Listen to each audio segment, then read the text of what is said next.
journalists, my name is PewDiePie, and welcome to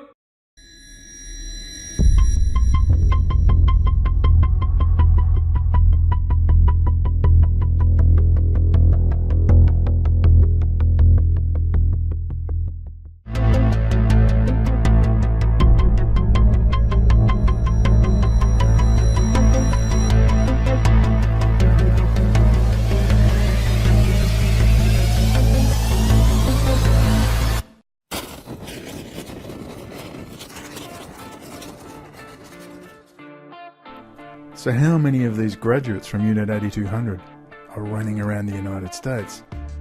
The Israeli daily paper Haaretz explains it beautifully.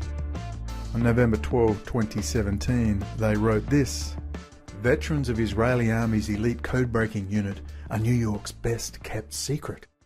Some 400 alumni of the IDF's high-tech Unit 8200 are now working in and around Manhattan. They face a unique challenge, showcasing their skills while maintaining a low profile about their army past."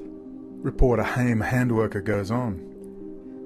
"As I entered the spacious loft on the outskirts of Soho, the initial reception I received was decidedly unfriendly. An Israeli Wall Street veteran, a graduate of the Army's elite technological 8200 unit, asked firmly, 'What are you doing here? Journalists shouldn't be here.' Not a particularly warm welcome, especially as I'd been formally invited." This was the inaugural gala event of Unit 8200 vets living in New York. About 400 of them are in the city, I was told, more than anywhere else in the United States. Someone estimated there are a further 200 in Silicon Valley and another 100 in the Boston area. It's no surprise that so many 8200 graduates choose New York, since the high-tech and startup industry here is booming and it's a cool place for high-tech folk to be. SOSA New York CEO Guy Franklin, whose company offers a gateway into the US high-tech scene and who personally devised a map showing where New York's Israeli startups are based, says some 350 Israeli-controlled high-tech firms currently operate in the city. These firms range in size from startups to mature companies, and he estimates that about 5,000 Israelis are working in startups here. All of which means there's a relatively large concentration of 8200 alumni in the Israeli high-tech community. Now let's stop right here. I want you to think about that paragraph. There are 5,000 Israeli graduates working in startups here. So there are at least 5,000 Israelis working in startups, that's cyber technology, in New York alone. 5,000. How many are formal employed members of the Russian intelligence services? How many are intimately linked with New York Crown Heights and the infamous Chabad Lubavitch, the raving lunatic racist supremacist nutcases, Hasidim ultra-Orthodox Jews based out of Russia, best friends with Benjamin Netanyahu, Vladimir Putin, and Donald Trump? This is the real Russiagate. It gets better. It's certainly not unusual to find Israeli Defense Force units raising money in the United States. The leading fundraiser, of course, is the Friends of the IDF, which raises tens of millions of dollars every year at various events throughout the United States. Now listen closely to this paragraph. There's no doubt that 8200 alumni living in the United States have connections. Most of them work in high-tech, but some work on Wall Street, some are lawyers, etc. The idea was to take advantage of the connections 8200 alumni may have with the business world, whether that be venture capital funds, high-tech firms, investors, potential clients, or any other contact that might help 8200 SB participants progress. Journalist goes on, among the unit's alumni, there are those who think it preferable that former 8200 members in New York maintain a low profile, in order to protect their security and maintain the unit's secretive image. They are aware that the presence of so many alumni in the Big Apple is hardly a state secret, but there's no reason to attract excess attention. In any case, they asked me not to take photographs and said photos would be supplied by the organisers. Anyone who didn't want to be photographed wasn't. And the truth is, the military background of the unit's alumni is also liable to prompt questions. Israelis living abroad are often perceived as being Mossad agents. We can assume that this is simply not true in over 99% of the cases, but 8,200 alumni who talk about their past are liable to encounter a reaction accompanied by a mischievous smile. Ah, you work for the Mossad. Who needs the hassle? On the other hand, there's a big advantage when an alumni tells people from the business world that he or she served in Unit 8,200. It's certainly likely to impress the people they contact, assuming of course these people know what this magic number represents and what the unit does. So when it's convenient and it's useful, they talk about their time in 8,200. When it isn't, or it doesn't suit the economic or social interest, or just the ego, they adhere to the culture of secrecy. The end, and thank you, Haim, handworker of Haaretz. Boy, wasn't that interesting.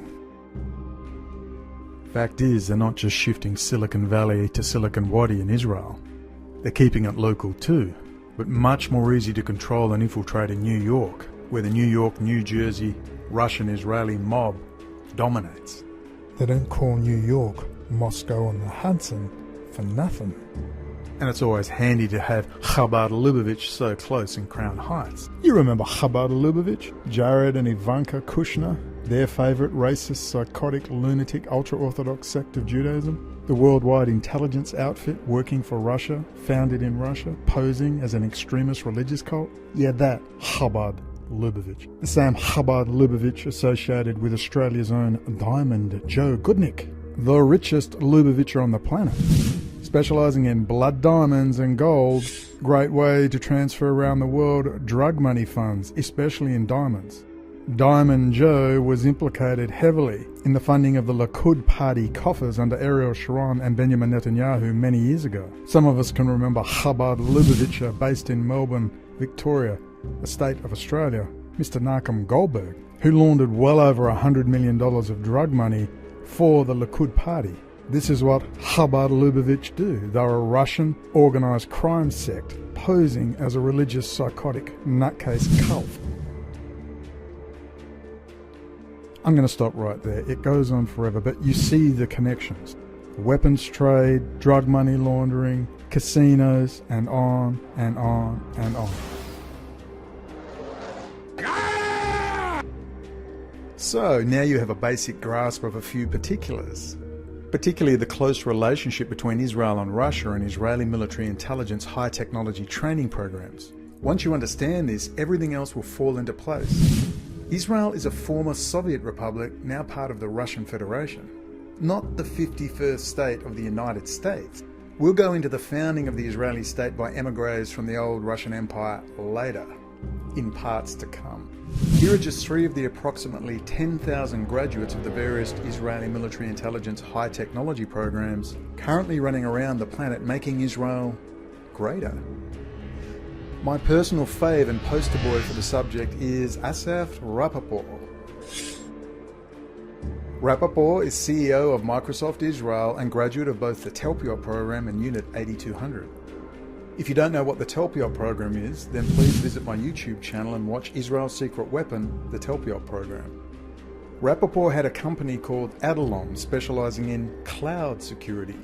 He sold it to Microsoft in 2015. Adalom means last line of defense in Hebrew. Here's a short clip.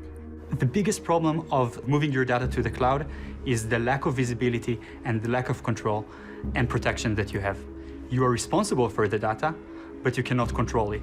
And this is a gap for organizations. This is what they are facing today. I'm Assaf Rappaport. I'm the CEO and co-founder of Adalom. Adalom is a SaaS security company that enables organizations to govern and to protect their data in any cloud application that they're using. The cloud revolution is here to stay. Primary applications, such as, of course, CRM and collaboration and email and HR, all of them are moving to the cloud, are already in the cloud, transparent to the user. Your user is going to use the same URL as they did before without them knowing about. Actually, the provider reroutes the traffic through Adalom,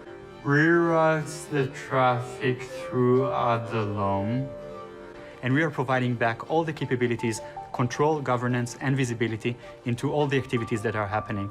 It's transparent to the user, it's transparent to the IT, and it's super simple to implement and deploy. So this is the first thing. The second thing is the breadth of application that we have. So we provide all the visibility, governance, and security to the widest breadth of applications. And the third thing, and actually it is the most important thing, this is the only solution that actually works, because we are the only vendor who actually showed in the wild found attacks going from compromised devices, the Zeus attack, to Office 365, identity vulnerabilities, and many variety of things. The three founders, Ami, Roy, and myself, came from the 8200 unit. It's the cybersecurity unit of the Israeli Defense Forces. So our DNA is security, and this is what we bring from the Homeland Security to the enterprise environment. Did you hear that? Because we are the only vendor who actually showed in the wild found attacks going from compromised devices, the Zeus attack, to Office 365, identity vulnerabilities, and many variety of things. He said they were the only vendor to find attacks in the wild, meaning he and his friends made the attack and then they found it. Boy, talk about smashing windows for your Windows repair business. Pun intended. And yes, the cloud, and please state the cloud with air quotes, The cloud. is the future.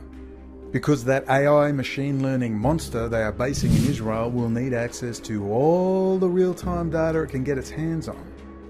Rappaport was funded originally by the Rambam, or granddaddy of the whole Talpiot and Israeli high-tech program, Zohar Zissapel. Remember him? I featured him in my original video on Israel and Talpiot. Zissapel is the founding father of the current Israeli high-technology industry, and his company, Rad Group, controlled the cybersecurity of just about everything. From banking to ATMs to hospitals to critical infrastructure to telecoms, you name it, Rad Group are allegedly protecting it. This company is enormous with up to 27 subgroups. They are everywhere, and let me guess, you've never heard of them. Adalom is the basis for the upcoming win by Microsoft in the bid for the $10 billion JEDI, or Joint Enterprise Defense Infrastructure, Pentagon Central Server Cloud contract. Oh joy, you can see where this is going, can't you? And when they win the contract, which I suspect they were always going to do, then I bet it will all be coded and run from Soviet Israel. Right in the same building as they write the code and update Windows from, and its associated products. Oh my. George! Oh my.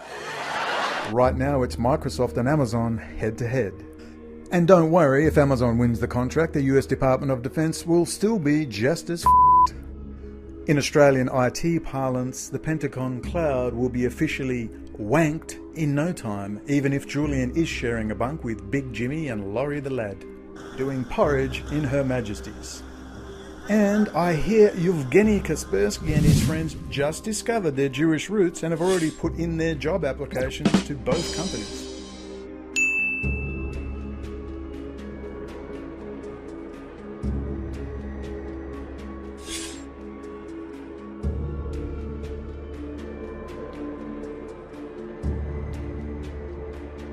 I'm sure Israeli personnel background checks at both Microsoft and Amazon are really thorough when you're checking old friends from Russia. Which reminds me of the WikiLeaks drop from US State Department files regarding former Defense and Foreign Minister Avigdor Lieberman and his close friendship with Vladimir Putin. Perhaps that's why he was unceremoniously dumped from the Likud cabinet after this matter was pushed by a group of people to various media, security and military outlets. And no, we didn't post anything to Facebook.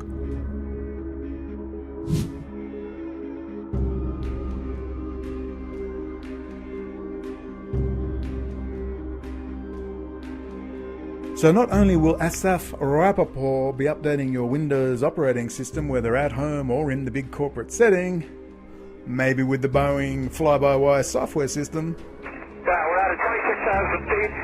We are in a vertical dive. Not only will Mr. Rappaport be updating that, But we've lost vertical control of our airplane.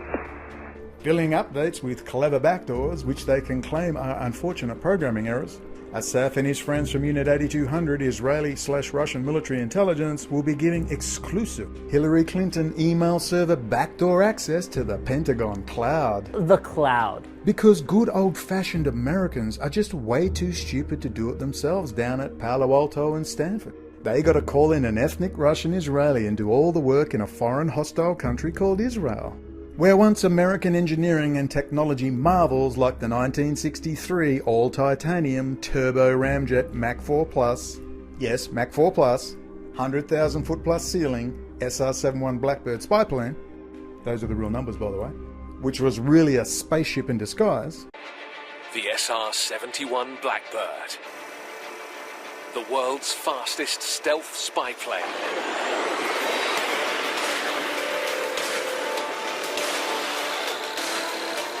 It flew faster than a rifle bullet. 3 times the speed of sound. It looks like it's part spaceship, part airplane. And when you see it in the air, it's a piece of artwork. Even now, 50 years later, it's still the fastest and highest man has ever flown without rocket propulsion. The Blackbird is the iconic aircraft of high-speed supersonic cruise. It was a multi-million-dollar gamble that stretched 60s aviation technology to the limits. Incredibly forward-thinking design on this. No high-powered, computers, just rooms of people with slide rules and calculators. The thing that's special about the Blackbird was it was all miracles. Blackbird pilots risked their lives to fly at the edge of the possible. It was just breathtaking when we realized what we were going to be doing. These basically became sentinels, if you will, for the free world. Its greatest legacy, helping maintain peace when the world was on the brink of nuclear war.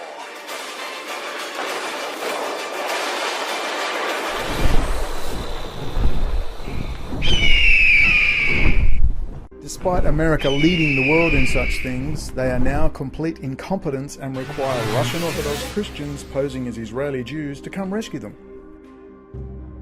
And we might wonder about the deep Israeli involvement in the $1 trillion F-35 development program, mightn't we? We might also wonder where all that money went. So, with Mr. Rappaport and his Unit 8200 friends in both Tel Aviv and New York keeping American critical infrastructure and the DoD cloud service safe, I'm sure America is in good hands, and we must wonder just who won that Cold War.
Coming in part 3, will President Trump pull up those scallywags down at the Department of Defense? I would like to welcome you right now inside the Department of Defense.